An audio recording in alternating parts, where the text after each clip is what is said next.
Hey internet, or should I say fellow sufferers, because I hear from pretty much every video of mine in at least one comment that you guys need advice. Advice that you're asking for usually relates to school, studying, completing degrees, and how on earth do I get through it. And let me tell you, I completely get you, because I have gone through so many exams to get to where I am today. I've completed my IB diploma when I was in high school, which is a really tough high school diploma. Then I went and did a law degree, then I did a master's, then I passed my bar exam after doing conversion exams to get back into Canada, because I actually did my law degree abroad in the UK. If you're not confused yet, after that I went ahead and did my bar course, which involves taking an exam both for like the solicitor side and litigation side. And when I was done with that, I thought that I was done for life, but you know what? Life taught me a lesson, and you're never done when it comes to education, really. So right now I'm actually still taking professional exams, and I did the first one, and now I'm actually studying for the second one, and I'll be sitting that right before my trip to Thailand at the end of March. Now, something I've noticed is that the tips that I've learned and apply every time that I revise for an exam are pretty much the same, whether it was high school, my master's, or even once I finished my formal education for professional exams. The way I revise is the same for all of it. Of course, everyone does things differently, but I think I'm fairly well placed to give you something that is kind of high level that you will be able to apply to whatever it is that you're going through in terms of exams and revision.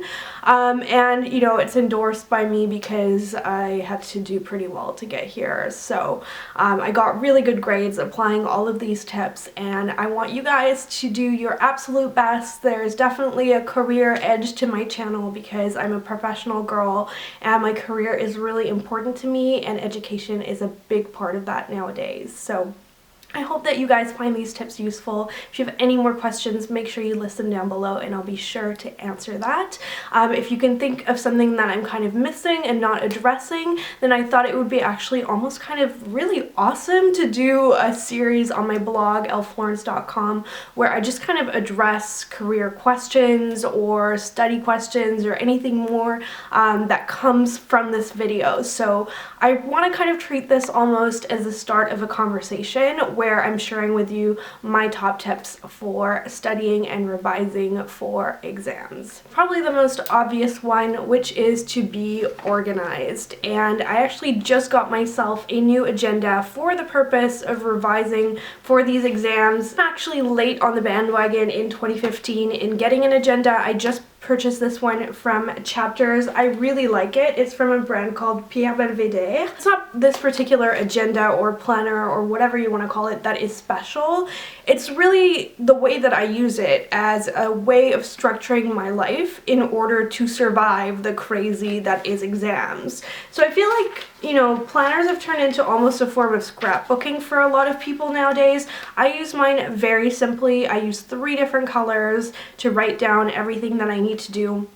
And let's be honest, I don't even know if I would manage to actually read everything that I need to read and keep a conscientious idea of where I'm at in terms of revising if it weren't for having a planner. I find that it's useful in terms of scheduling videos in my life and personal stuff and work, but really ultimately the point where I've always absolutely needed one is when I've been revising for something. So I always had a plan of what I was going to study every day.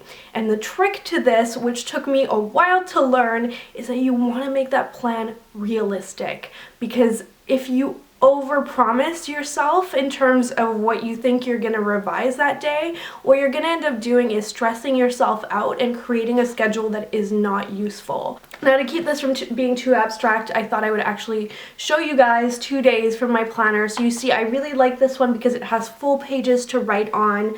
I don't really use the hours that much on it unless I have an appointment. What I mostly do is just use it almost as a diary or a list of to-do. I don't like keeping to-do lists and planners separate. I think they make sense together. So I use red for study right now because that's my priority. It has to be, unfortunately, for the next few weeks because it's the final push. And then in black I have all of my other stuff, like all of my other life stuff, and life stuff includes YouTube and filming, so all of that is in black. And then in blue I have actual work stuff for my job, which I, have to work while I'm studying, which is such a tricky balance, you guys. If any of you out there going through the same thing, like, I don't know, let me know down below that I'm not alone, because it is so hard to work and study at the same time. Just to kind of tell you a little bit about what I did today, my to-do for personal life is film what's on my iPhone and maybe a spring haul and try on, so I put a question mark next to that. So that's kind of videos that I was hoping to film today, and that's actually extended over the weekend, so I sort of will extend some items into other days. What you should know is, because I'm a lawyer, I don't feel comfortable and I don't feel like it's professional to put a lot of detail about my work in my personal planner, because if this got lost outside of the office, it has no security or no encryption. So what I do is I just make it very, very vague and only really the important things. So I knew I had to send an email, send an index off, and then I put a time by which I wanted to do that, which was 10 a.m. And then I knew I had an important phone conference this afternoon, so I just put the initials of the person there. You can see I didn't put what it's about or their name, and I really recommend that for any of you guys who work in a professional job. Confidentiality is very, very important, so I make sure to respect that in keeping my planner. From 7 onwards, 7 to bedtime, including dinner, I don't usually write down my meals in my planner. I'm not on a specific diet that needs that. If you want to do that, then that's actually pretty smart, if that helps you to organize yourself and eat healthy. Yeah, then in red I have study chapters 26 to 27, and then print summaries and organize the summaries. So you can see it's not a ton, but that said, it's not a ton of time either. I have a lot more to do on Saturday. I said complete flashcards, revise chapters 13 to 16, and complete practice tests. Practice tests are your friends, they're the best. So my second tip for revising for exams, which got me really great grades in law school. So this is really one for those of you who need to achieve a special grade. For me, now that I'm doing professional exams, it doesn't apply so much because I'm just trying to pass. I mean, of course I want to do well, but also what's expected is very clear cut. There's no reading list, there's no research, there's none of that anymore once you're doing professional exams. All of my friends who did really well in school use this, and I did too, and it really works. Don't just read what is absolutely expected of you, like the minimum key materials. Go beyond that. Often there's like additional reading lists, suggested topics for you to read on like chapters or units when you're at university, and so many people I knew wouldn't dream of looking at that because you're so crunched for time. Nobody said you had to become the authority on it and like completely lose your personal life and just completely bury yourself in something that's not even what you're expected to learn. But if you just take a few notes on something that you weren't actually necessarily expected to learn, that's not one of the like actually required readings, you will really take yourself from moderate, acceptable, good performance to that next level. Third tip is geared at the many, many of you who are revising with the aim of memorizing large amounts of information, which has definitely been a huge part of my life in getting here today. Unfortunately, law is just one of those subjects that is a huge amount of information that you have to remember. It's not just your understanding of the topic, but it's just all this information, case names, 100 different cases, different topics that you need to know, random facts about. It can be so hard to cram all of that into your head.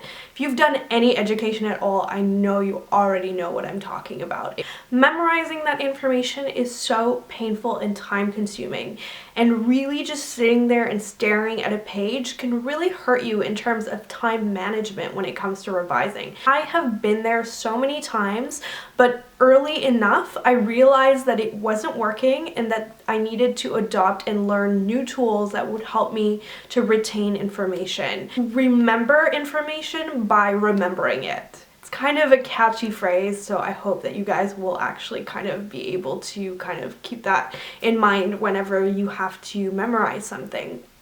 And what I mean by that is don't just read something, read it, try and understand it, like, you know, chew through it, and then put it aside, try and remember it, do your best, like maybe try and write it down or say it or whatever works for you, and then notice what you're forgetting. Go back, read it again, do it again. It's a very active style of learning that really encourages your brain to keep active, and what it does apparently is it accesses a different part of your brain, so that instead of just kind of running through information and processing through it, like just kind of swallowing and not actually internalizing anything, you're actually working through it and you're storing it in like the longer term part of your brain. So there's some great practical ways that you can apply that, and one of those is discussion. So if you have other friends, instead of like, I don't know, just kind of sitting there and complaining during revision groups, which is what I found a lot of law students do, and it's not very active, it's not very useful, or trying to steal each other's notes. That's another thing law schools the students do, is just like beg notes off of each other with sob stories. Find someone that you can sit with and discuss information with. So this can be an unsuspecting victim, such as a boyfriend, best friend, parent, or sibling that is actually not going through your degree with you. Of course, you're going to bore them to death probably, although I got lucky in that law. It's something that a lot of people are interested in because they see it on TV, so they'll be happy to discuss those random cases with you and teach it to that person. I think that is actually the ultimate way of revising. Of course, you can't do that with all the information you're expected to know, but with key points, difficult points, problem areas that you notice you're struggling with, try it. I promise it works, because it's worked for me so many times.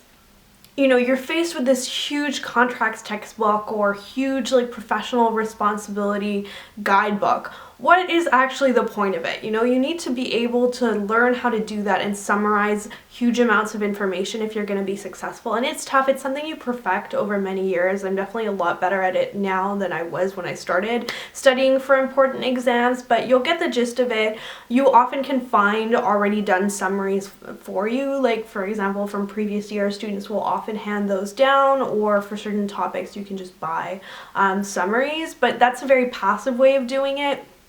I find that there's actually really doesn't work for me, that I need to create my own summaries from information. But being able to summarize huge amounts of information into small, digestible topics and notes of a few pages, you gotta be able to do that if you're gonna get through any of those courses, and you'll get better at it over time. Try and kind of really distill what the professor thinks is important, anything he's written about, anything recent, anything that is written by someone famous or otherwise notable, or, you know, those really landmark cases, and then the ones that have subsequently refined them over time. That's very law specific, I know, but I hope that gives you guys an idea of what I include in terms of the summaries that I create, and hopefully find useful when it comes to actually addressing questions that are directed at you in the exam. Another one that really helps when you are really getting close to that exam and there's this information that you need to know, and for me it's these like last few things, like names of cases and things that I find really hard to remember.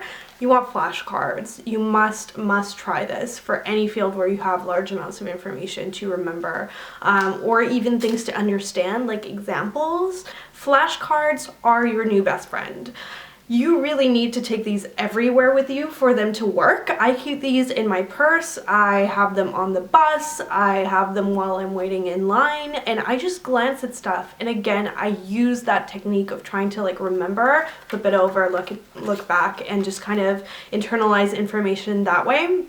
But it's just a really great way of really deciding for yourself what you don't know. For my exams, so you can see I've got like lots of different little charts and things that I need to remember, that I need to understand. I've got some examples here with numbers for securities, and it's just, you know, all of that stuff, having that with you, being able to write that down, deciding for yourself what's important enough to be in your flashcards, all of that is going to be such a help to you. So I really recommend this if you've never tried using flashcards and you feel like it's infantile.